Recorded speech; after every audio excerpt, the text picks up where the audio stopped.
ನಮಸ್ಕಾರ ಎಲ್ರಿಗೂ. ನಾನಿವತ್ತು ಟ್ರಾವೆಲ್ ಮಾಡ್ತಾ ಇದ್ದೀನಿ. ನನ್ನ ಹೋಮ್ ಟೌನ್ಗೆ ಹೋಗ್ತಾ ಇದ್ದೀನಿ. ಸೊ ಹೋಗುವಾಗ ರಾಸ್ತೆಯಲ್ಲಿ ತುಂಬ ಜಾಸ್ತಿ ಹೊಟ್ಟೆ ಹಸಿತಾಯಿತು. ಹಾಗೆ ದೋಸೆ, ಇಡ್ಲಿ, ಕಾಫಿ ಎಲ್ಲ ಕುಡಿದು ಹೊರಟ್ವಿ. ನಾವು ಫಸ್ಟ್ ಟೈಮ್ ಕೂಹನ್ನ ಕರ್ಕೊಂಡು ಹೋಗ್ತಾ ಇದ್ದೀವಿ. ನನ್ನ ಹೋಮ್ ಟೌನ್ ಕೂರ್ಗಲ್ಲಿದೆ, ಮಡಿಕೇರಿಲಿ. ಮಧ್ಯದಲ್ಲಿ ಮೈಸೂರಲ್ಲಿ ಸ್ಟಾಪ್ ತೊಗೊಂಡ್ವಿ, ಯಾಕಂದರೆ ಏನಾದರೂ ತಿನ್ನೋಣ ಅಂತ ಹೊಟ್ಟೆ ಹಸಿತಾಯಿತು. ಸೊ ಗ್ರಬ್ ಮಂಕೀಸ್ ಅಂತ, ನಾನು ಮೈಸೂರಲ್ಲೂ 3 ವರ್ಷ ಇದ್ದೆ, ಅದರಿಂದಾಗಿ ಅಲ್ಲಿದೆಲ್ಲ ನನಗೆ ಚೆನ್ನಾಗಿ ಗೊತ್ತು. ಗ್ರಬ್ ಮಂಕೀಸಲ್ಲಿ ತುಂಬ ಒಳ್ಳೆ ಬರ್ಗರ್ ಸಿಗುತ್ತೆ. ಅದನ್ನು ತಿಂದು ಶೇಕ್ ಮೇಲೆ ಶೇಕ್ ಕುಡಿದು ಆಮೇಲೆ ನಾವು ಹೊರಟ್ವಿ.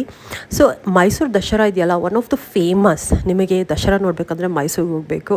ನೋಡಿ, ನಮ್ಮ ನೋವು ಎಷ್ಟು ಚೆನ್ನಾಗಿ ಮಲಗಿದ್ದಾಳೆ. ಫೈನಲಿ ನಾವು ಮನೆಗೆ ತಲುಪಿದ್ವಿ. ಅಮ್ಮನ ಕೈ ಕಾಫಿ ಕುಡಿದು ರಾತ್ರಿ ವಾಕ್ ಮಾಡೋಕ್ಕೆ ಹೊರಗಡೆ ಹೋದ್ವಿ. Oh beautiful scene. ಅದಕ್ಕಿಂತ ಮೊದಲು ನಾನು ತಪ್ಪು ರೋಡ್ ಹೇಳಿಬಿಟ್ಟೆ. ಆಮೇಲೆ ಕರೆಕ್ಟಾಗಿರೋ ರೋಡಲ್ಲಿ ಹೋದ್ವಿ. ಇದು ಅಲ್ಲಿದು bus stop, Madikeri bus stop. ಇವಾಗ ಫಾಗ್ ನೋಡಿ ಎಷ್ಟು ಬ್ಯೂಟಿಫುಲ್ ಆಗಿದೆ ಅಂತ. ಇದನ್ನು ತೋರ್ಸೋಕ್ಕೋಸ್ಕರ ನಾನು ಫುಲ್ ಡೇ ವೆಯ್ಟ್ ಮಾಡ್ತಾ ಇದ್ದೆ. ಆಮೇಲೆ ಮನೆಗೆ ಬಂದು ಊಟ ಮಾಡಿ we call it for the day. ನಾಳೆ ಸಿಗೋಣ. ನಮಸ್ಕಾರ.